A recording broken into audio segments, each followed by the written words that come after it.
Manhattan, New York. 200 a.m. camera flashes exploded like fireworks when Blake Harrison, Manhattan's startup golden boy, pressed his lips against those of a complete stranger in the middle of the Forbes magazine launch party. "What the heck?" shouted Harper Wells, pushing him so hard he nearly knocked over a table of caviar canapes. "Have you completely lost your mind?" Journalists swarmed like hungry vultures. Blake grabbed her arm, whispering desperately, "Please just pretend we're dating for 5 minutes. My ex is over there with that Wall Street jerk, and I care." Because Harper crossed her arms, her green eyes sparkling with rage. She looked stunning even when furious in that red dress that hugged her curves perfectly and auburn hair escaping from an elegant updo. "Because I'll pay you $10,000. Harper stopped breathing for a second. $10,000 would cover 3 months' rent on her tiny Queens apartment, plus student loan payments that kept her awake at night. "Blake, Blake," the reporter shouted. "Who's the mystery girl? Is this your new girlfriend?" Darn, Blake muttered, running his hand through his disheveled blonde hair. At 29, he was the youngest CEO to appear on Forbes' cover, but right now, he looked like a 12-year-old who'd broken the neighbor's window. Harper looked around. There were at least 15 photographers, 3 TV cameras, and what appeared to be half of New York's business elite watching the drama unfold. Her freelance journalist mind quickly calculated. The story would be in every tabloid by morning. 15,000, she whispered back, a forced smile appearing on her lips for the cameras. "Deal. And I want it in writing. Pretty boy." Blake blinked, surprised by her cleverness. Most women he met at parties like this were spoiled heiresses or fame-seeking influencers. This girl had fire in her eyes and a Queen's accent that cut through all that Manhattan pretension. Harper Wells, New York Tribune. She introduced herself to the reporters, extending her hand like a queen greeting subjects. "And yes, Blake and I are exploring a romantic connection." Cameras went wild. "How did you two meet?" shouted a blonde reporter from Page 6. Harper looked at Blake, who seemed like a deer in headlights. Typical rich men always expected other people to clean up their messes. Actually, Harper smiled sweetly, linking her arm through Blake's. "We met when he spilled coffee on my laptop at Starbucks last month. He's been trying to make it up to me ever since." "That's surprisingly accurate," Blake murmured, impressed. "I'm good at improv, sweetheart," she whispered back, squeezing his arm hard enough to leave a mark. "Now, smile like you're madly in love with me because tomorrow morning this is going to be front-page news." And she was right. By 6:00 a.m., Kissgate was trending on Twitter with over 2 million TikTok views and wild speculation about the identity of the mysterious redhead who had captured the heart of New York's most eligible bachelor. Harper woke up to 47 missed calls, 238 text messages, and the terrible feeling that she just dove head first into the kind of mess that could ruin her journalism career forever. But $15,000 was $15,000, and secretly she could still taste his lips. Harper's phone buzzed for the 67th time as she stumbled into her favorite coffee shop in Atoria wearing yesterday's wrinkled dress and sunglasses that couldn't hide her exhaustion. The barista Tony nearly dropped his espresso cup when he saw her. "Holy cannoli, Harper, you're all over the internet." Tony waved his phone excitedly. "Look, Page 6 has you as their front story. Mystery woman steals heart of tech billionaire." "He's not a billionaire," Harper mumbled, ordering her usual triple shot. "And I didn't steal anything except maybe my dignity." Meanwhile, across town in his penthouse overlooking Central Park, Blake was having his own crisis. His assistant Jessica paced frantically around his marble kitchen island, laptop balanced in one arm while juggling 2 phones. The Wall Street Journal wants an exclusive. TMZ is offering 6 figures for Harper's contact info. Your mother has called 14 times from the Hamptons. And oh, wonderful, your ex Vanessa just posted a very passive-aggressive Instagram story about some people's desperate publicity stunts. Blake groaned, face planting into his granite countertop. "I'm never drinking champagne again." "Sir, with all due respect, you had 1 glass last night. This mess is pure panic, not alcohol." His phone rang. Unknown number. Blake hesitated, then answered. Blake Harrison's phone. "This is. Listen up, golden boy." Harper's voice cut through his greeting like a sharp knife. "We need to talk now. Your little stunt has turned my life into a three-ring circus. My stunt? You're the one who improvised that coffee shop story because you kissed me without permission in front of half the media world. Meet me at Washington Square Park in 20 minutes. And Blake, yeah, bring the contract and a really good explanation. 23 minutes later, Blake found Harper sitting on a bench feeding pigeons with pieces of a bagel while aggressively scrolling through her phone. She'd changed into jeans and a Columbia University sweatshirt, her auburn hair pulled back in a messy ponytail. Somehow, she looked even more beautiful in daylight. "You're late," she said without looking up. "Traffic was. I don't care about traffic. I care about the fact that my editor just called me into his office because apparently dating sources is against Tribune policy, even fake dating." Blake sat down carefully, maintaining distance. "Look, Harper, I know this got out of hand. Out of hand." She finally looked at him, and he saw dark circles under her eyes. "I've got photographers camped outside my apartment building. My landlord thinks I'm some kind of celebrity now and wants to raise my rent. My best friend Emma has fielded 27 interview requests. And my mother in Ohio saw us on the Today Show this morning and is convinced I'm secretly engaged. The Today Show covered us." Harper showed him her phone screen. There they were, frozen in that passionate kiss with the headline, "New York's hottest new couple." "This is actually not terrible publicity for my company," Blake said thoughtfully. Harper stared at him. "Are you seriously thinking about business right now?" "I'm always thinking about business. It's why I'm successful, and it's probably why your ex left you for Wall Street guy." That hit harder than intended. Blake's jaw tightened. "Vanessa left because she said I was emotionally unavailable and married to my work." Her words, not mine. Well, she wasn't wrong about the work-marriage part. They sat in uncomfortable silence, watching a street performer juggle fire nearby. Finally, Blake pulled out a folded paper. "Here's your contract. $15,000 for playing my girlfriend until this media frenzy dies down. Should be a week, maybe two." Harper read it carefully. "This is surprisingly thorough for something you wrote on cocktail napkins last night. I had my lawyer draft it this morning. Jessica found your address through the Tribune staff directory. That's mildly terrifying and impressive. I prefer efficient." Harper looked at the contract, then at Blake, then at the contract again. $15,000 would solve so many problems. But something about his clinical approach bothered her. "I have conditions such as first, no more surprise kisses. If we're doing this, we communicate everything." "Agreed. Second, I get to write an exclusive behind-the-scenes piece about fake dating a CEO when this is over. Anonymous, of course, but it'll be great material." Blake considered this. "As long as you don't make me look like a complete jerk, I'll only make you look like a partial jerk. Final condition. We do this my way. I grew up in Queens. I know how to handle media circus. Your trust fund boy approach clearly doesn't work." "I didn't have a trust fund," Blake protested. "I built my company from nothing. Sure, golden boy. And I'm secretly a Kennedy." Despite himself, Blake smiled. Harper had this way of cutting through his defenses that was both infuriating and refreshing. "So, we have a deal?" he asked, extending his hand. Harper shook it firmly. "Deal? But Blake, yeah. Next time you need a fake girlfriend, maybe try asking before you kiss.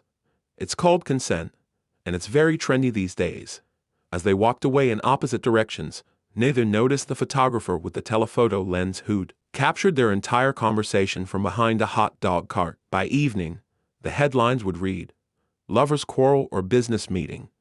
Blake and Harper's Secret Park Rendezvous." The game was just beginning.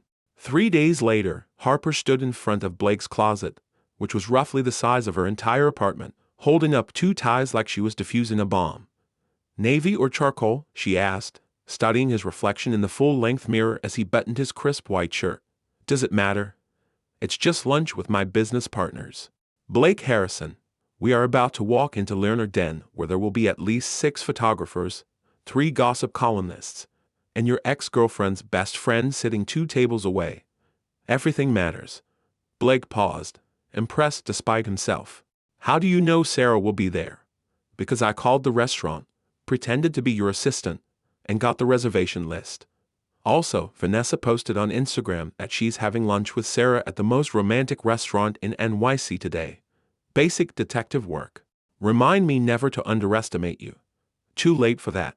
Golden boy. Harper had spent the last 3 days transforming herself into Blake Harrison's perfect girlfriend. Gone were her thrift store finds, replaced by a sleek black dress that Blake's stylist had delivered, along with shoes that cost more than Harper's monthly grocery budget. Her hair was professionally blown out, her makeup flawless, but something in her eyes suggested she was playing dress-up rather than being herself. "You look beautiful," Blake said quietly, and for a moment his usual business facade cracked. "I look expensive. There's a difference.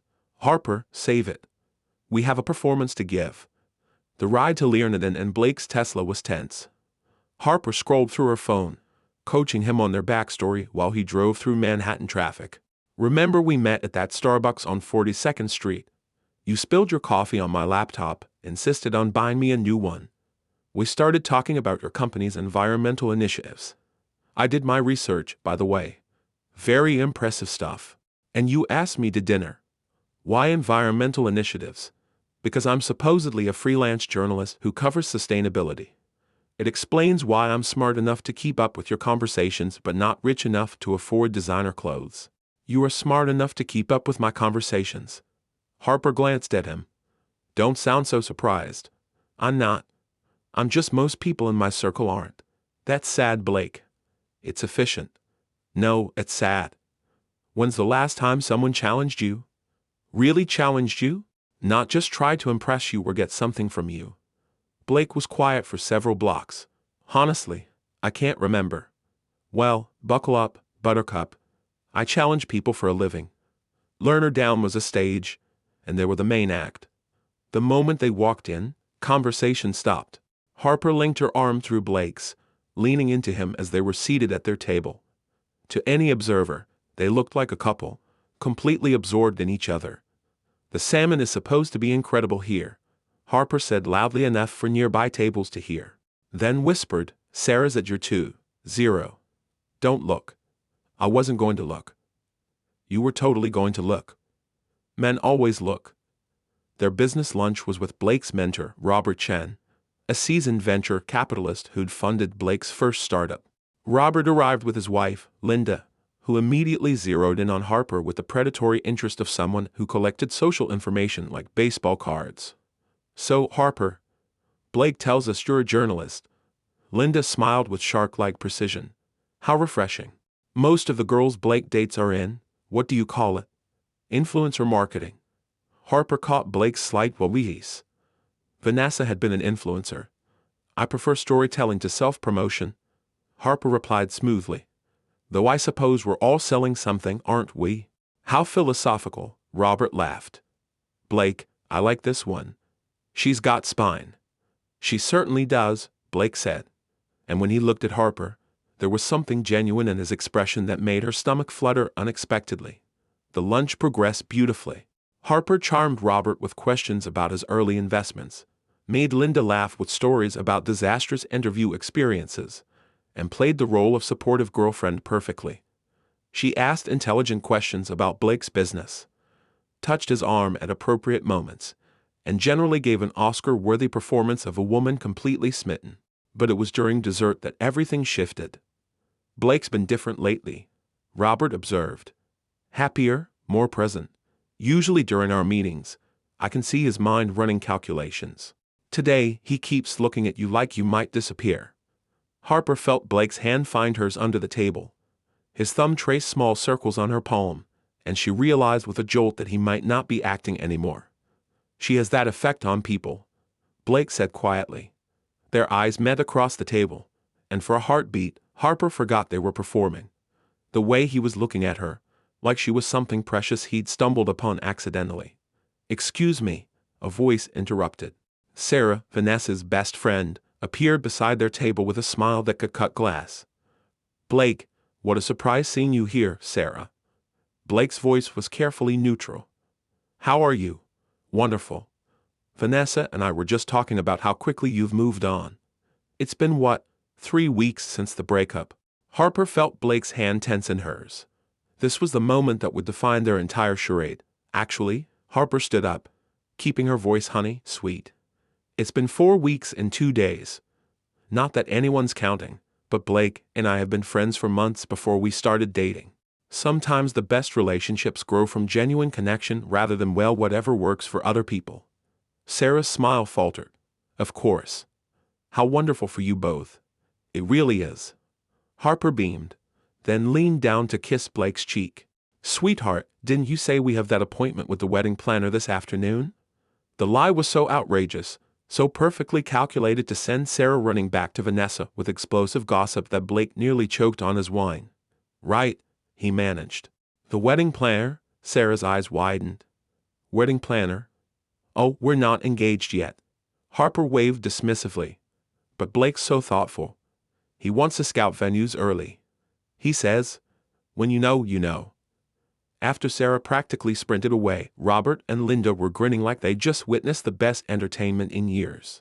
Remind me never to get on your bad side. Linda laughed. Wedding planner?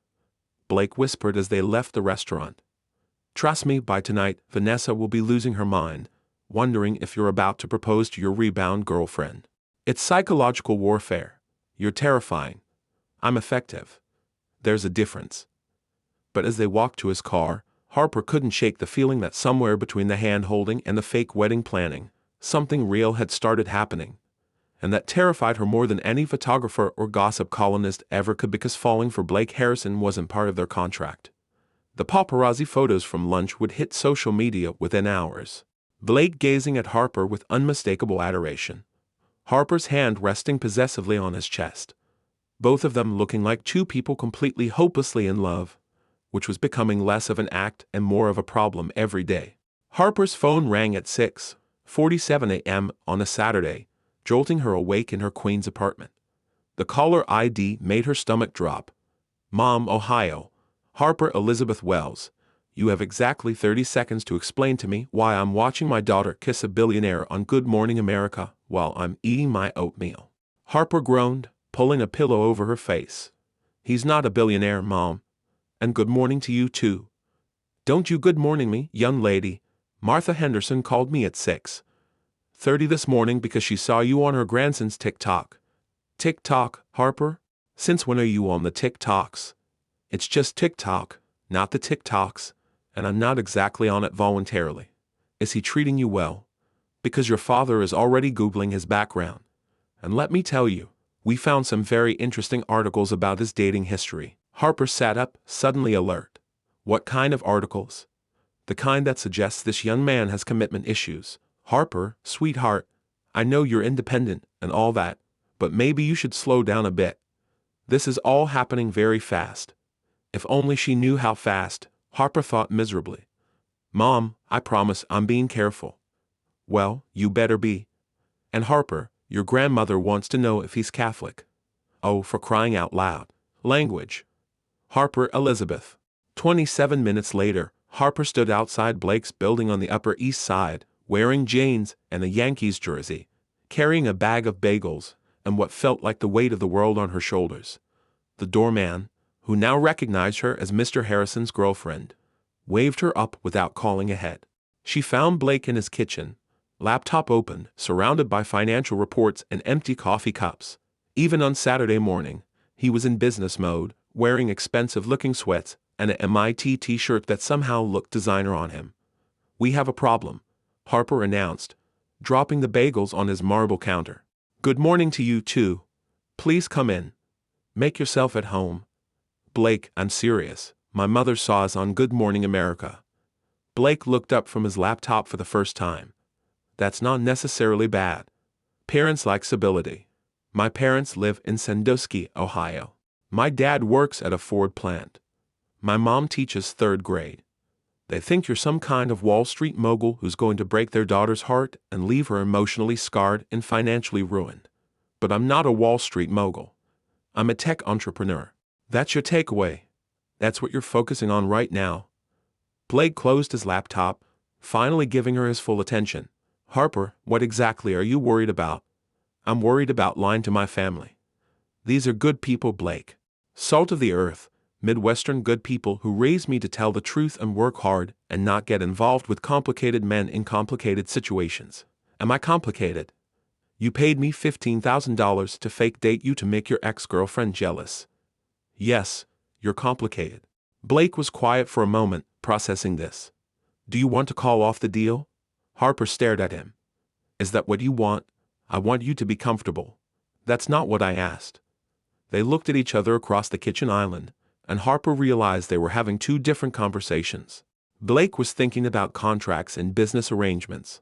She was thinking about the way his hand felt in hers at lunch, and how he'd looked at her like she mattered. Before either of them could say anything else, Blake's phone rang. He glanced at it and his face went pale. It's my mother. Answer it, Harper. You don't understand. My mother is intense. More intense than mine. Asking if you're Catholic. Blake answered the phone, putting it on speaker without thinking. Blake, darling. A crisp voice with a slight Boston accent filled the kitchen. I'm calling from the Hamptons. Catherine Morrison just showed me the most delightful article about you and some lovely girl. When do I get to meet her? Harper's eyes widened. Blake looked panic-stricken. Hi, Mrs. Harrison. Harper jumped in before Blake could respond. This is Harper. I've heard so much about you. There was a pause. Oh, you were there. How wonderful, Blake. You didn't tell me she was there. We're just having breakfast, Mom.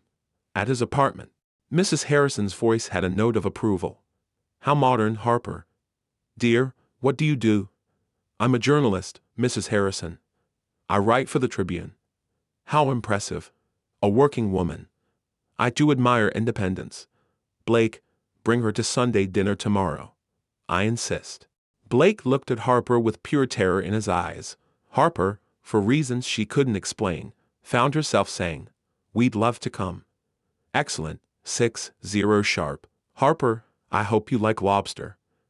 After his mother hung up, Blake stared at Harper like she'd just volunteered them for a suicide mission. Do you have any idea what you just did? I said yes to dinner with your mother. How bad can it be, Harper? My mother once made a Fortune 500 CEO cry during cocktail hour because she didn't like his table manners. Lucky for you, I have excellent table manners.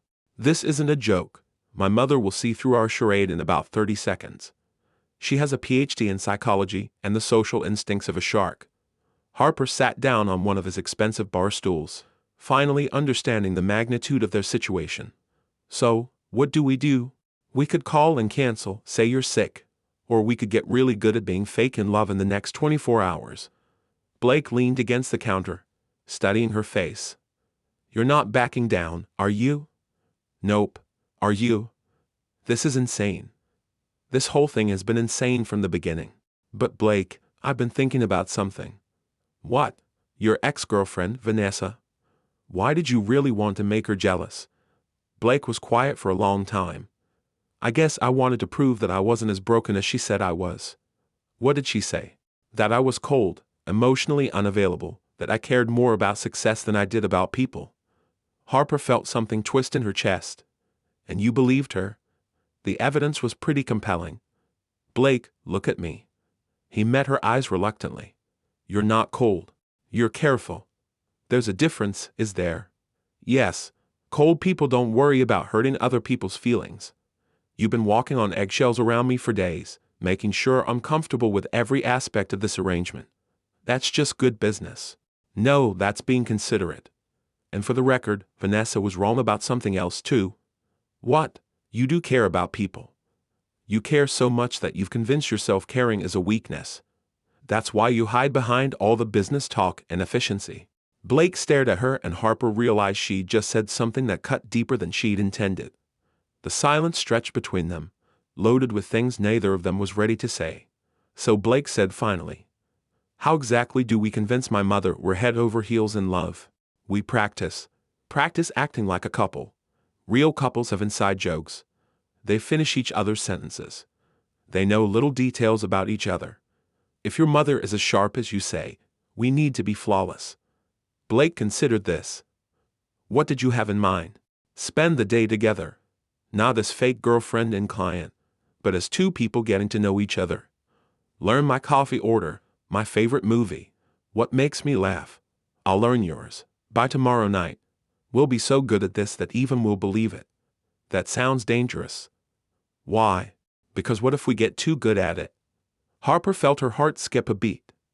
Then we deal with that when it happens. Blake nodded slowly. Okay. But I have one condition. What? We're honest with each other today. No performing, no pretending. If we're going to sell this, we need to know who we actually are. Deal? But Blake, yeah, I should probably warn you. The real me is a lot more complicated than the fake girlfriend version. Good, Blake said, and his smile was different now, warmer and more genuine than she'd ever seen it. I like complicated. They spent the next hour talking over bagels and coffee, sharing stories about their childhoods, their fears, their dreams. Harper told him about growing up in Ohio, about her parents' 30-year marriage, about the scholarship that brought her to Columbia and the student loans that kept her up at night. Blake told her about the pressure of being the only child of two successful academics, about building his first company in his dorm room, about the loneliness of success. By noon, they were walking through Central Park, and Harper realized with a shock that she was actually enjoying herself, not the performance of enjoying herself, but genuinely having fun. Blake was funny when he let his guard down and thoughtful in ways that surprised her. He noticed things. The way she tilted her head when she was thinking. How she bit her lip when she was nervous. The fact that she stopped to pet every dog they passed. Tell me something nobody else knows about you, Harper said as they sat by the reservoir. Blake was quiet for a moment. I used to want to be a teacher. Really? Really? Before the business stuff took off, I thought I'd get my PhD in computer science. Maybe teach at MIT or Stanford. I like explaining things, helping people understand concepts that seem impossible at first. What changed? Success, I guess. Once the money started coming in, it was hard to walk away. And my parents were so proud. They'd spent their whole lives in academia watching their friends get rich in the private sector. When their son became successful, it validated something for them. Do you regret it sometimes? What about you? What don't I know? Harper hesitated. I wanted to be a novelist. What's stopping you? Reality. Novels don't pay rent. Journalism barely does. Have you written one? Started dozens, finished none. Why not? Because what if I finish it and it's terrible? As long as I don't finish, I can still believe I might have talent. Blake looked at her with something like understanding. Fear of failure. Fear of mediocrity. Failure you can learn from. Mediocrity is just mediocrity. You're not mediocre, Harper. How do you know? Because mediocre people don't improvise wedding planners to psychologically warfare their fake boyfriend's ex-girlfriend. That was brilliant. Harper laughed despite herself. That was just survival instinct. No, that was strategic thinking under pressure. You're wasted on journalism. What should I be doing instead? Oh, wise mentor. I don't know yet. But whatever it is, it's bigger than writing articles about city council meetings. They talked until the sun started setting. And Harper realized something that should have terrified her. She didn't want the day to end. Not because of their arrangement, not because of the money, but because Blake Harrison was turning out to be someone she actually liked. Someone she could fall for if she wasn't careful. Which was exactly the problem. As they walked back toward his building, Blake's phone buzzed with a text. He showed it to Harper.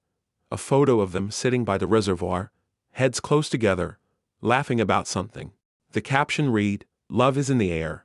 Blake Harrison and mystery girlfriend Harper Wells spotted on romantic Central Park date.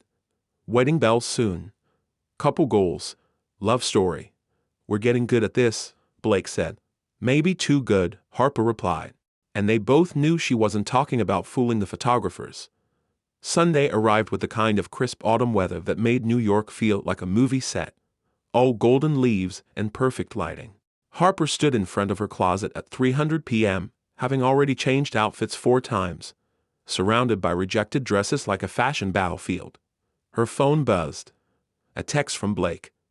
"How nervous should I be on a scale of 110? She typed back. "Somewhere between meeting the Pope and defusing a nuclear bomb. That's not helping." Good. Misery loves company.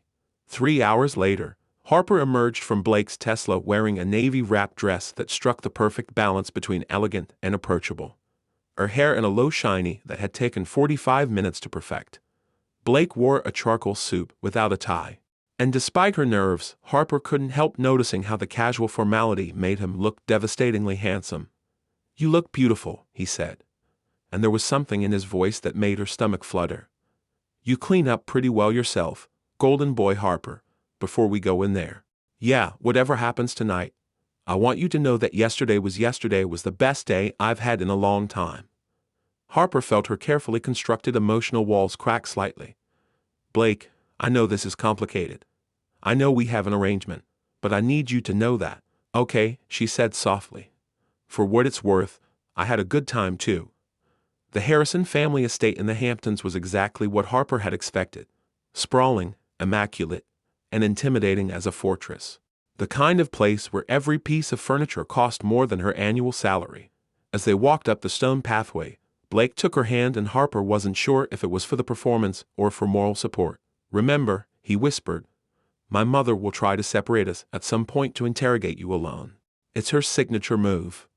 Note it. What's she like when she's not being intimidating? I'll let you know when I find out." The front door opened before they could ring the bell, revealing a woman who was clearly Blake's mother. Catherine Harrison had silver hair pulled back in a perfect French twist, intelligent blue eyes that missed nothing, and the kind of effortless elegance that came from generations of good breeding.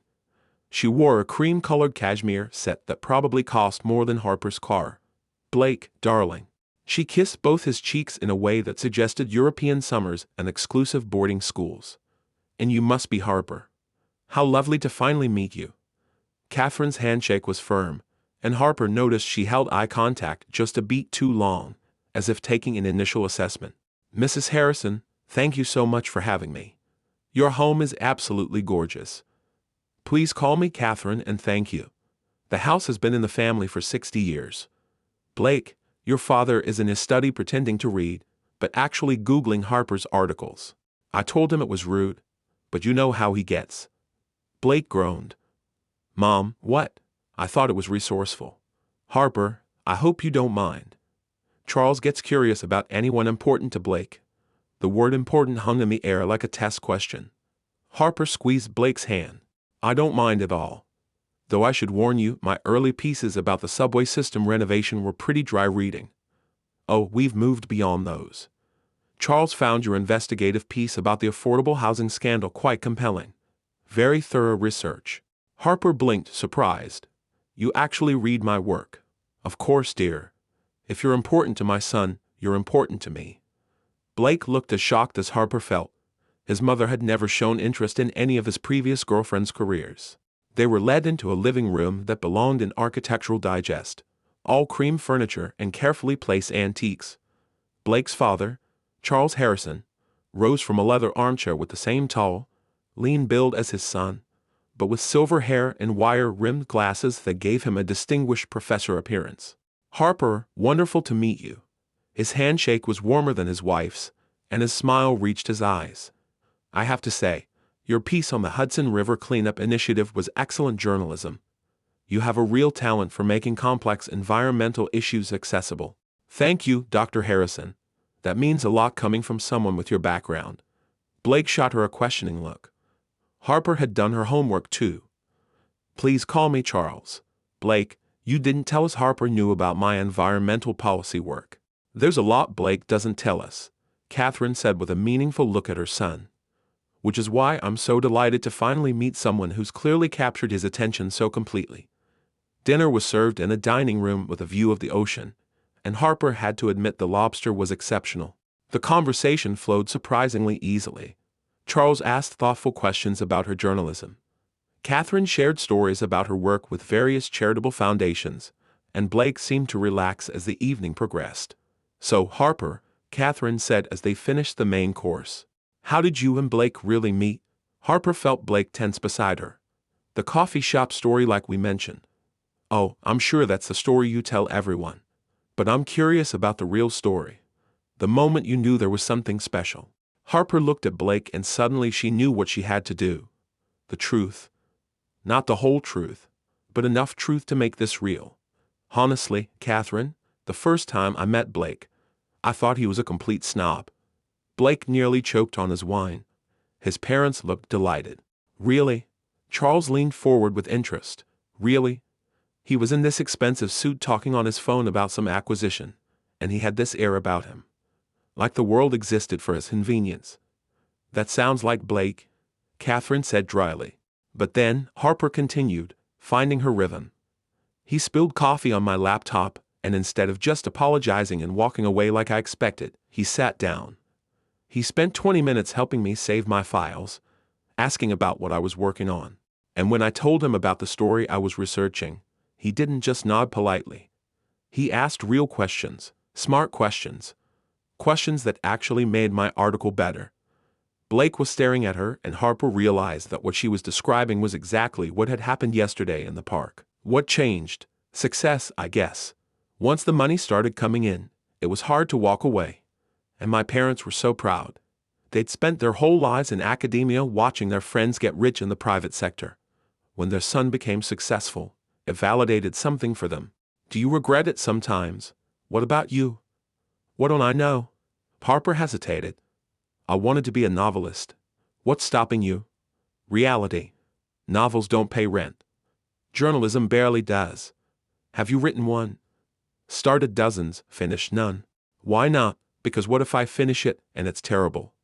As long as I don't finish, I can still believe I might have talent. Blake looked at her with something like understanding. Fear of failure. Fear of mediocrity. Failure you can learn from. Mediocrity is just mediocrity.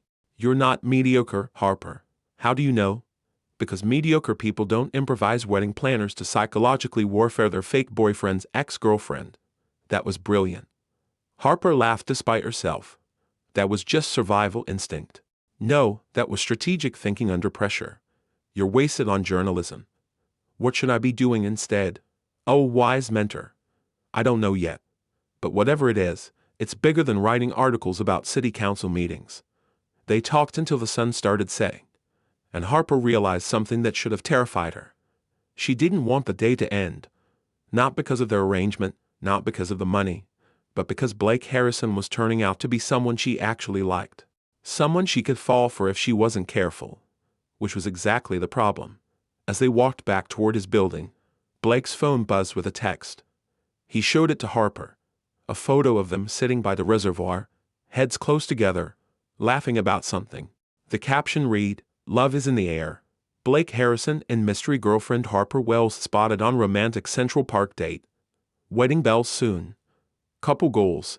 Love story. We're getting good at this," Blake said. Maybe too good, Harper replied. And they both knew she wasn't talking about fooling the photographers. Sunday arrived with the kind of crisp autumn weather that made New York feel like a movie set. All golden leaves and perfect lighting. Harper stood in front of her closet at 3:00 p.m., having already changed outfits 4 times, surrounded by rejected dresses like a fashion battlefield. Her phone buzzed. A text from Blake. "How nervous should I be on a scale of 110? She typed back. "Somewhere between meeting the Pope and defusing a nuclear bomb. That's not helping." Good. Misery loves company. 3 hours later, Harper emerged from Blake's Tesla wearing a navy-wrapped dress that struck the perfect balance between elegant and approachable. Her hair in a low shiny that had taken 45 minutes to perfect. Blake wore a charcoal suit without a tie. And despite her nerves, Harper couldn't help noticing how the casual formality made him look devastatingly handsome. "You look beautiful," he said. And there was something in his voice that made her stomach flutter. "You clean up pretty well yourself, golden boy Harper, before we go in there. Yeah, whatever happens tonight, I want you to know that yesterday was the best day I've had in a long time." Harper felt her carefully constructed emotional walls crack slightly. "Blake, I know this is complicated. I know we have an arrangement, but I need you to know that." "Okay," she said softly. "For what it's worth, I had a good time too." The Harrison family estate in the Hamptons was exactly what Harper had expected. Sprawling, immaculate, and intimidating as a fortress. The kind of place where every piece of furniture cost more than her annual salary. As they walked up the stone pathway, Blake took her hand and Harper wasn't sure if it was for the performance or for moral support. "Remember," he whispered, "my mother will try to separate us at some point to interrogate you alone. It's her signature move. Note it, What's she like when she's not being intimidating? I'll let you know when I find out.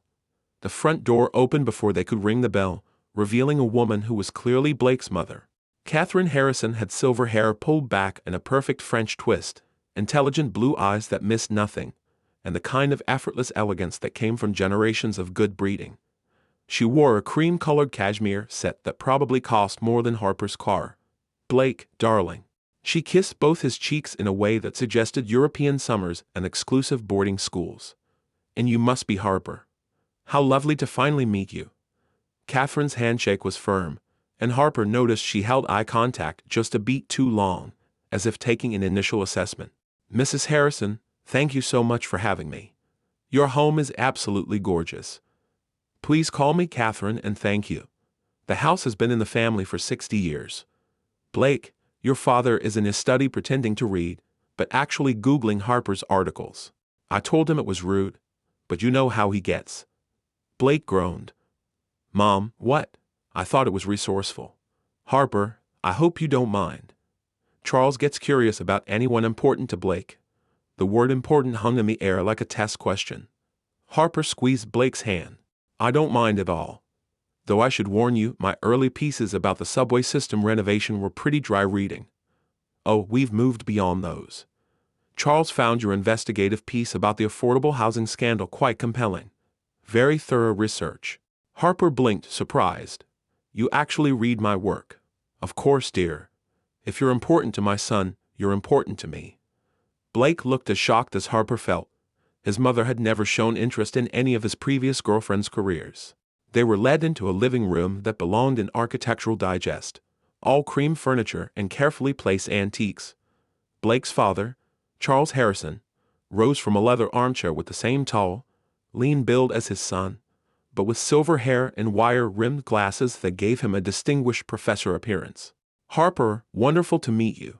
His handshake was warmer than his wife's, and his smile reached his eyes. "I have to say, your piece on the Hudson River Cleanup Initiative was excellent journalism. You have a real talent for making complex environmental issues accessible." "Thank you, Dr. Harrison. That means a lot coming from someone with your background." Blake shot her a questioning look. Harper had done her homework too. "Please call me Charles." "Blake, you didn't tell us Harper knew about my environmental policy work." "There's a lot Blake doesn't tell us," Catherine said with a meaningful look at her son. "Which is why I'm so delighted to finally meet someone who's clearly captured his attention so completely." Dinner was served in a dining room with a view of the ocean, and Harper had to admit the lobster was exceptional. The conversation flowed surprisingly easily. Charles asked thoughtful questions about her journalism. Catherine shared stories about her work with various charitable foundations, and Blake seemed to relax as the evening progressed. "So, Harper," Catherine said as they finished the main course, "how did you and Blake really meet?" Harper felt Blake tense beside her. "The coffee shop story like we mentioned." "Oh, I'm sure that's the story you tell everyone. But I'm curious about the real story. The moment you knew there was something special." Harper looked at Blake and suddenly she knew what she had to do. The truth. Not the whole truth, but enough truth to make this real. "Honestly, Catherine, the first time I met Blake, I thought he was a complete snob." Blake nearly choked on his wine. His parents looked delighted. "Really?" Charles leaned forward with interest. "Really? He was in this expensive suit talking on his phone about some acquisition, and he had this air about him. Like the world existed for his convenience." "That sounds like Blake," Catherine said dryly. But then, Harper continued, finding her rhythm. "He spilled coffee on my laptop, and instead of just apologizing and walking away like I expected, he sat down. He spent 20 minutes helping me save my files, asking about what I was working on. And when I told him about the story I was researching, he didn't just nod politely. He asked real questions, smart questions, questions that actually made my article better." Blake was staring at her, and Harper realized that what she was describing was exactly what had happened yesterday in the park. "The photographer's your ex-girlfriend. Let them think whatever they want to think. The only opinion that matters to me is yours." "Blake Harrison, are you asking me to be your real girlfriend?" "Harper Wells, I'm asking you to give us a real chance." Harper looked into his eyes and saw something she'd never seen before. Vulnerability. "Blake Harrison, the man who controlled million-dollar deals and commanded boardrooms, was as terrified and hopeful as she was. "Okay," she whispered. "Okay, let's see what happens." Blake kissed her then, soft and sweet and full of promise. And Harper thought dimly that this kiss was nothing like their first one. This one wasn't for the cameras or the gossip columns or anyone else. This one was just for them. When they broke apart, Blake rested his forehead against hers. "For the record," he said, "my mother was right. I am falling in love with you. Just falling."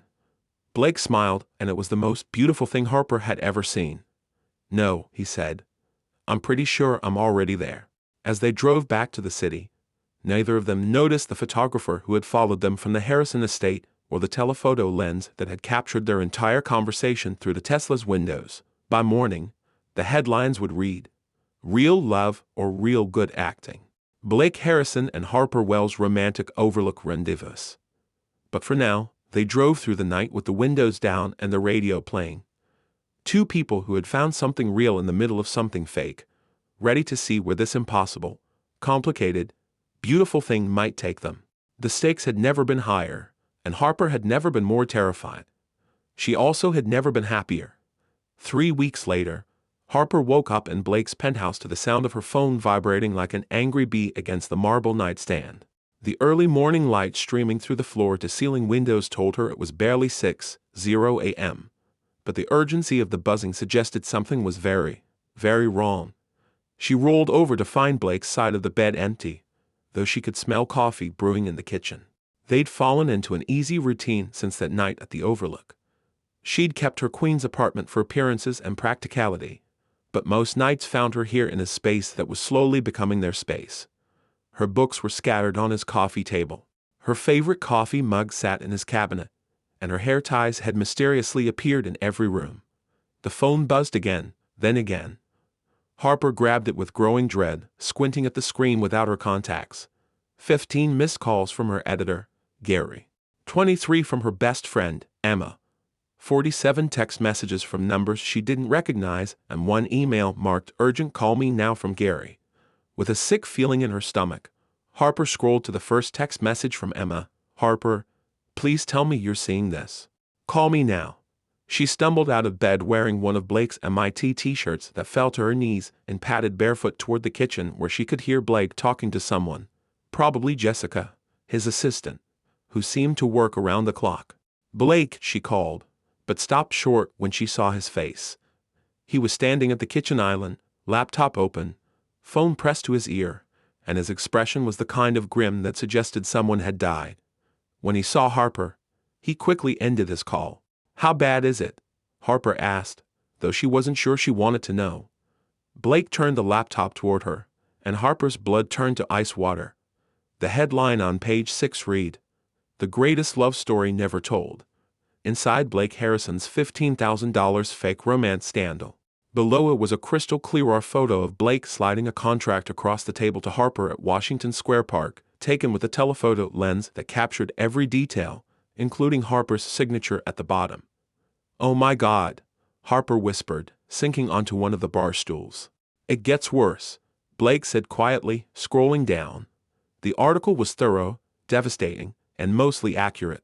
An anonymous source had provided photos, details about their arrangement, even quotes from their conversation in the park. The writer had traced the timeline from the Forbes party kiss to their first business meeting to their increasingly public displays of affection, painting it all as an elaborate publicity stunt gone wrong. But the worst part was the final paragraph. Sources close to Harrison suggest that what began as a calculated move to make his ex-girlfriend jealous has evolved into something more complicated, with the tech mogul reportedly genuinely smitten with his paid companion. Wells, a struggling freelance journalist, has been unavailable for comment. The question remains, when love is literally bought and paid for, can it ever be real? Harper felt like she might throw up. "Blake, I swear to you, I didn't leak this." "I know you didn't. How do you know?" "Because you'd never write something this badly. And because I trust you." Harper looked up at him, surprised by the certainty in his voice, even as her phone continued its angry buzzing. "Who do you think did it?" Before Blake could answer, his doorman's voice came through the intercom. "Mr. Harrison, there are approximately 30 reporters in the lobby and more gathering outside." Should I? Don't let anyone up, Marcus. Thank you. Blake ran both hands through his hair, and Harper noticed he was already dressed in a suit despite the early hour. I have to go into damage control mode, he said. My board is having an emergency meeting in 2 hours. This kind of scandal, it could affect our upcoming IHPHO, investor confidence, everything. Blake, I'm so sorry. This is all my fault. No, it's not. I kissed you. Remember? I started this whole mess. Harper's phone rang again. This time it was Gary, her editor. I should take this, she said reluctantly. Harper. Gary's voice was loud enough for Blake to hear. Where the hell are you? I've got reporters calling me asking if the Tribune knew about your arrangement with Harrison. Did you declare this relationship when you pitched that startup culture story? Because if you didn't, Gary, I can explain. Explain. Harper. You took money to fake date someone and then wrote about startup culture for us while allegedly sleeping with a CEO. Do you have any idea how this looks for the paper? I never wrote about Blake specifically. That's not the point. The point is journalistic integrity. The point is that I have to decide whether to fire you before the Tribune gets dragged into this mess or after. Harper felt tears threatening. Gary, please give me a chance to fix this. Fix this? Harper, this isn't a typo or a missed deadline. This is a career-ending scandal. I'm sorry, but I have to protect the paper. Your press credentials were suspended pending a full investigation. The line went dead. Blake had been listening to the entire conversation. Harper, I'm sorry. I'll call him. Explain that you were just what? Taking money to lie, because that's exactly what I was doing. That's not how it ended up. It doesn't matter how it ended up, Blake. It matters how it started. And it started with me agreeing to deceive people for money. Harper's phone buzzed with a text from her mother. Harper Elizabeth, your father and I are watching the news. Please call us immediately. Another text, this time from her college journalism professor. Very disappointed to see your name in this context. We expected better. And another from her younger brother in Ohio. Sis, are you okay? The story's everywhere. Even made local news here. I need to go home, Harper said suddenly. Harper, wait. We can figure this out together.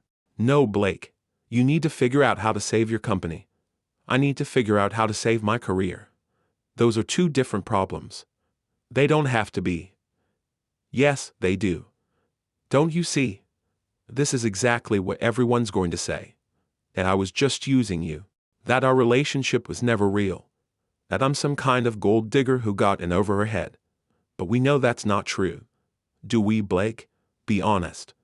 If you hadn't paid me that first night, would you have ever asked me out? If we'd met at a coffee shop like normal people, would Blake Harrison have given Harper Wells from Queens a second glance? Blake was quiet for a long moment, and Harper knew she'd hit on something he'd been thinking about too. I don't know, he said finally. But I know that what we have now is real. Is it? Or is it just Stockholm Syndrome with better thread count? Before Blake could respond, Harper's phone rang again. This time, it was Emma. I have to take this, Harper said, walking toward the bedroom. Harper, where are you? Emma's voice was frantic. There are reporters outside your apartment. Mrs. Chen called me because they were asking her about you. Mrs. Chen was Harper's elderly neighbor who always brought her soup when she was sick. What did she tell them? That you're a lovely girl who works too hard and deserves privacy. But Harper, they're digging into everything. I saw a reporter at Columbia asking questions about your student loans, your scholarship status, even your dating history. Harper sat down heavily on Blake's bed. This is a nightmare. It doesn't have to be. Harper, I read the article. Yeah, it's bad, but the comments, a lot of people are on your side. They're saying Blake was lucky to find someone real in his fake world. That you obviously fell for him for real. That doesn't matter if I can't work anymore. So, don't work in New York. Harper, you're talented. You could freelance from anywhere. Maybe write that novel you're always talking about. With what money? I just lost my job, Emma. What about Blake? Can't he help? I can't ask him to support me. That would just prove everyone right. That I'm with him for his money. Harper could hear Blake talking to someone in the kitchen, his voice tense and businesslike. Probably his lawyer or PR person figuring out how to minimize the damage she'd caused to his reputation. I need to get out of here, Harper told Emma. Can I crash at your place?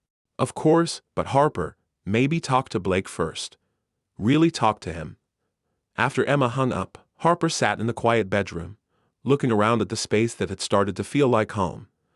Blake's watch on the nightstand next to her earrings, his business books mixed with her novels on the shelf, the framed photo from his parents' house that Catherine had insisted on taking, the two of them laughing at something his father had said, looking ridiculously happy.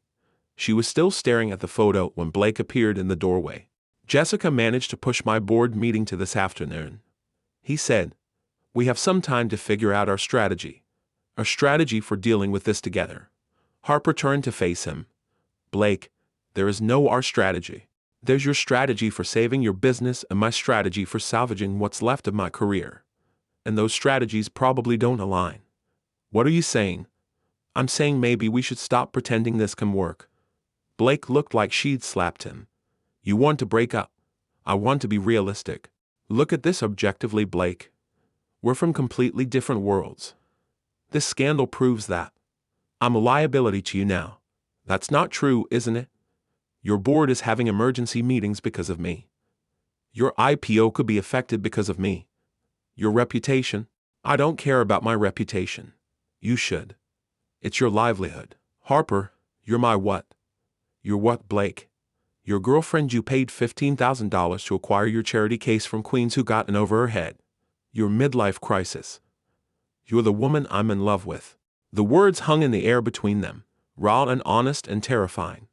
Harper felt her carefully constructed arguments crumble. Blake, I know this is complicated. I know the timing is awful and the circumstances are insane. But Harper, I need you to know that what I feel for you has nothing to do with any contract or arrangement. It has to do with the way you challenge me and make me laugh and see the world differently. It has to do with the fact that you're the first person in years who's made me want to be better, not just more successful. Harper felt tears spilling over. But what if it's not enough? What if love isn't enough to overcome all this? Then we'll figure it out together. Blake, your whole world is watching. The media, your investors, your competitors. Everyone's going to be looking for signs that this relationship is fake, that I'm using you, that you're making poor business decisions because you're thinking with your heart instead of your head. Let them look. You say that now, but what about when it affects your company? What about when investors start pulling out because they think you're distracted or compromised? Blake was quiet for a long moment and Harper could see him processing the weight of what she was saying. Are you asking me to choose between you and my company? I'm asking you to be realistic about what this relationship costs you and what about what it gives me. Before Harper could answer, Blake's phone rang. He glanced at it and grimaced. It's my head of PR. I have to take this. While Blake talked to his PR team, Harper packed her things into the overnight bag she'd brought 3 weeks ago and never taken home. It felt symbolic somehow, fitting her entire presence in Blake's life into one small bag. She was zipping it closed when Blake returned. They want me to do a press conference, he said.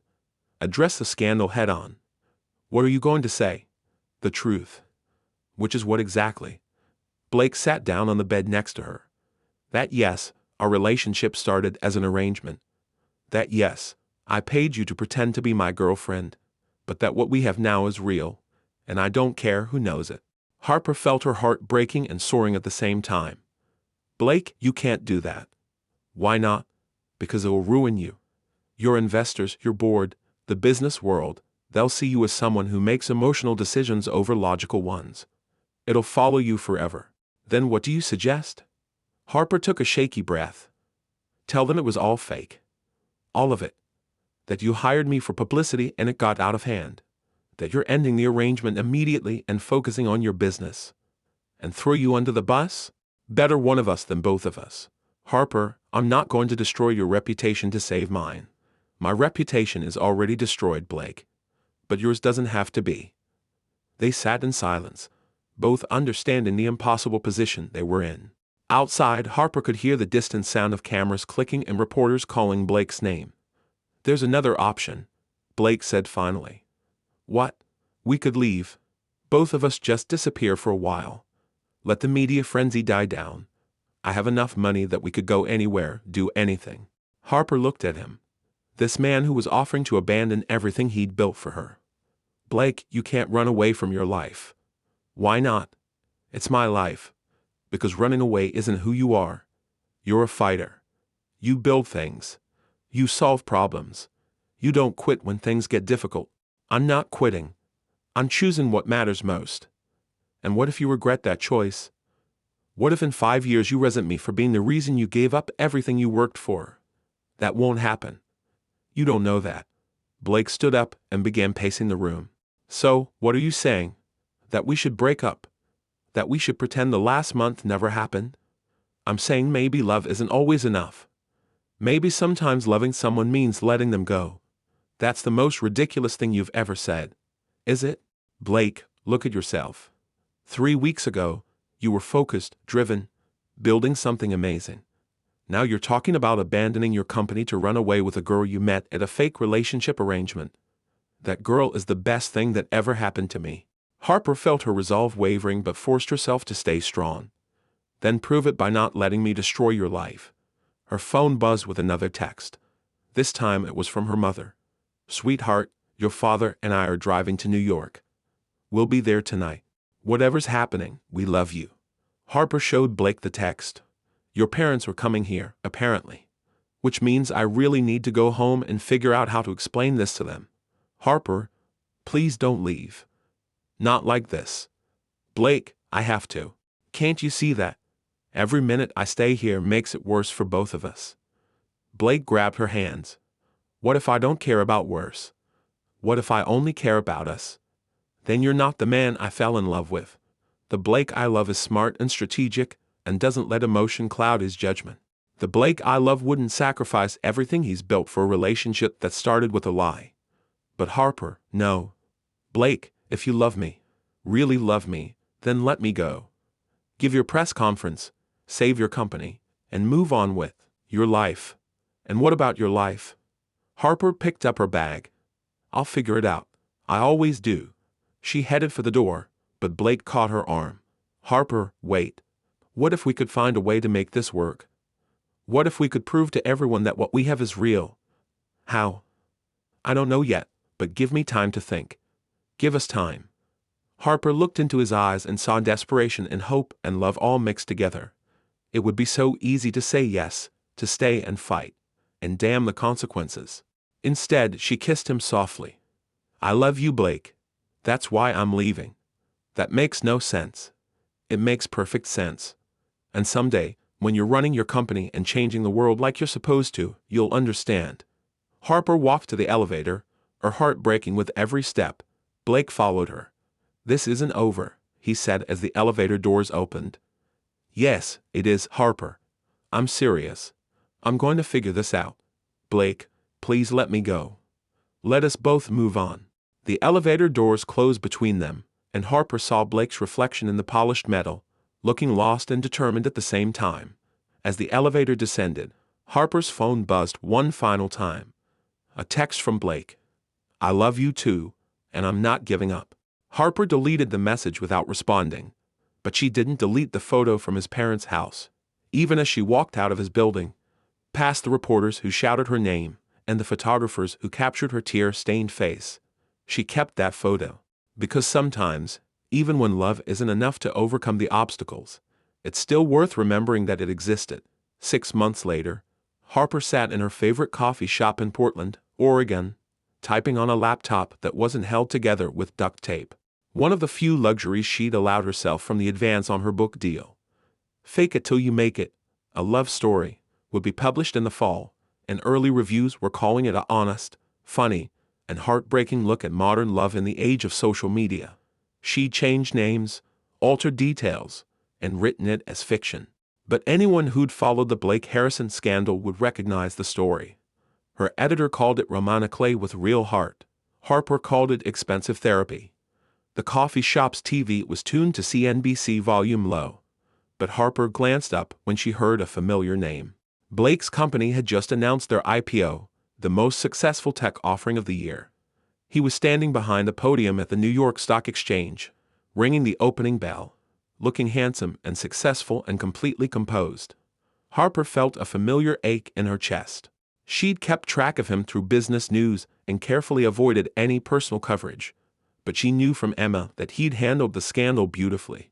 He'd given a press conference where he took full responsibility for the arrangement, spoke eloquently about the nature of public relationships in the social media age, and somehow emerged looking more human and relatable rather than damaged. His company's stock had initially dipped but recovered within weeks, and investor confidence was higher than ever. Blake Harrison, it seemed, had turned a potential disaster into a business triumph. Harper was happy for him. Really, the fact that she cried herself to sleep some nights and had moved across the country to avoid seeing reminders of him everywhere was just growing pains. Her phone buzzed. A text from Emma. "Did you see the news? Blake's IHPHO is huge. Also, totally unrelated. There's something weird happening at your old apartment building." Harper frowned and typed back. "Weird how?" "Like deliveries, flowers, packages, stuff addressed to you, even though you don't live there anymore." Mrs. Chen is confused. Before Harper could respond, a shadow fell across her table. She looked up to find a delivery person holding an enormous bouquet of sunflowers, her favorite flower, though she'd only mentioned that once months ago in passing. "Harper Wells," the delivery person asked. "That's me, but I think you have the wrong address." "Nope, bright person. These are for you." Harper accepted the flowers with growing confusion. The card attached was simple. "Congratulations on the book deal. I always knew you'd finish one. B." Her heart stopped. Before she could process this fully, another delivery person appeared, this time with a box from Powell's Books, Portland's most famous bookstore. Inside were first edition copies of every novel Harper had mentioned and loving, each with a personal inscription from Blake. "To Kill a Mockingbird, for someone who has more integrity than Atticus Finch, Pride and Prejudice. You were right about first impressions. The Great Gatsby. Some dreams are worth chasing across the country." Harper's hands were shaking as she opened the final package. It was a laptop bag, expensive, elegant, professional, the kind a successful author might carry. Inside was a note. "Harper, I know you hate grand gestures, but I never was good at following your advice. I've spent 6 months trying to forget you and figure out how to live without you. I've been spectacularly unsuccessful at both. I know you moved to Portland for a fresh start, and I respect that. But I also know that some things are worth fighting for, even when the odds are terrible and the timing is wrong and everyone thinks you're crazy. I'm in Portland. I have a proposal for you.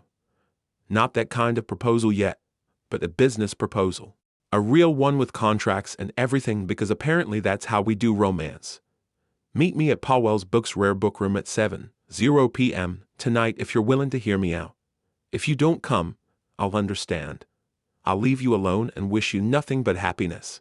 But I hope you come because I've learned something in the last 6 months. Love isn't about timing or circumstances or what makes sense on paper. It's about finding someone who makes you better and choosing them every day, even when it's hard, especially when it's hard. I choose you, Harper Wells. I chose you the night I kissed you. I chose you when I fell in love with you, and I'm choosing you now. The question is, will you choose me? All my love, Blake. P.S. My mother says to tell you the garden is beautiful this time of year and you're still welcome anytime." Harper read the note 3 times, her heart pounding so hard she was sure the entire coffee shop could hear it. She looked at the clock. 3:47 p.m. She had 3 hours and 13 minutes to decide whether to show up to what might be the most important meeting of her life or to delete Blake Harrison from her story permanently. Outside the coffee shop window, it started to rain. The kind of gentle Pacific Northwest drizzle that made everything look soft and romantic and full of possibility. Harper gathered up her flowers, her books, and her courage, and headed home to figure out what to wear to potentially get her heart broken or repaired. Some stories, she realized, don't end when you think they do. Sometimes they just pause, waiting for the right moment to begin again. 7:00 p.m. Powell's Books, Rare Book Room.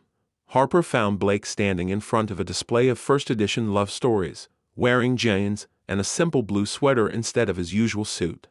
He looked nervous, which was somehow both endearing and terrifying. "You came," he said, turning when he heard her footsteps. I came, though I'm not sure why. Because you're curious. It's your best and worst quality. Harper couldn't help smiling. What's this business proposal, Blake? Blake pulled out a folder because of course he had a folder.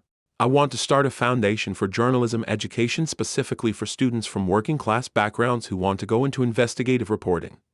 I want to fund scholarships, internships, mentorship programs. Harper blinked. That's actually a really good idea. I want you to run it. What? I want you to be the director. Design the programs, choose the recipients, shape the curriculum, as everything you've learned about the industry, both the good and the bad. Harper stared at him. Blake, I can't work for you. You wouldn't be working for me. You'd be working for the foundation. I'd just be the primary donor. That's the same thing. No, it's not, Harper. I've spent 6 months thinking about what you said about not letting you destroy my life. And you were right. I couldn't let that happen, but not for the reasons you think. What do you mean? I realize that a life without you in it isn't worth protecting. I don't want a perfect career if it means losing the person who makes me want to be better. I don't want success if I can't share it with you. Harper felt her carefully constructed walls beginning to crumble. Blake, I'm not asking you to be my girlfriend again. I'm asking you to be my partner in this foundation in making something meaningful together, whether we're together romantically or not. And if we're not, you'd really be okay working with me professionally while we're friends. Blake's smile was rueful. I'd rather have you as a friend than not have you at all. Though I should mention my mother specifically requested that I tell you she's prepared to meddle extensively in our relationship until we come to our senses. Despite herself, Harper laughed.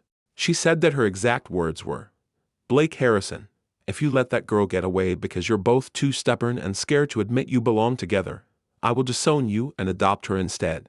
I like your mother. She adores you. So does my father. They've asked about you approximately once a week for 6 months. Harper looked around the rare bookroom surrounded by love stories that had stood the test of time. Blake, what if this doesn't work? What if we try again and it falls apart? Then we'll deal with it like adults. But Harper, what if it does work? What if we're actually good together when we're not being watched by half the media world? Are we not being watched now? Blake gestured around the quiet bookstore. Do you see any photographers? How did you know I'd be here in Portland? I mean, Emma might have mentioned it after I may have asked her to keep me updated on your general well-being approximately once a week for 6 months. Blake Harrison, have you been stalking me? I prefer maintaining a respectful distance while ensuring your happiness and success. It's less creepy when you put it that way. Harper shook her head, but she was smiling. You're impossible. I'm persistent. There's a difference. They stood there looking at each other. 6 months of separation and hurt and longing hanging between them. The foundation is a good idea, Harper said finally. Does that mean you'll consider it? It means I'll think about it. What would help you decide? Harper considered this dinner. Somewhere quiet where we can talk about what we've both learned in the last 6 months. No contracts, no arrangements, no expectations. Just two people figuring out if they can be friends again. And if we can be friends again, then maybe we can figure out if we can be something more. Blake's smile was radiant. Harper Wells, would you like to have dinner with me? As friends with the possibility of more, but no pressure either way. Blake Harrison, I thought you'd never ask. As they left Powell's books together, walking into the gentle Portland rain, Harper realized that some love stories don't end with a kiss or a wedding or a declaration. Sometimes they end with a question mark, a maybe, a willingness to try again. Sometimes the best endings are actually new beginnings. And sometimes when you're brave enough to choose love over fear, practical over safe, and trust over certainty, you get to write your own happy ending. Harper had no idea if her story with Blake would work out. But for the first time in 6 months, she was excited to find out. After all, the best stories are the ones you can't predict. And theirs was just getting started. The end.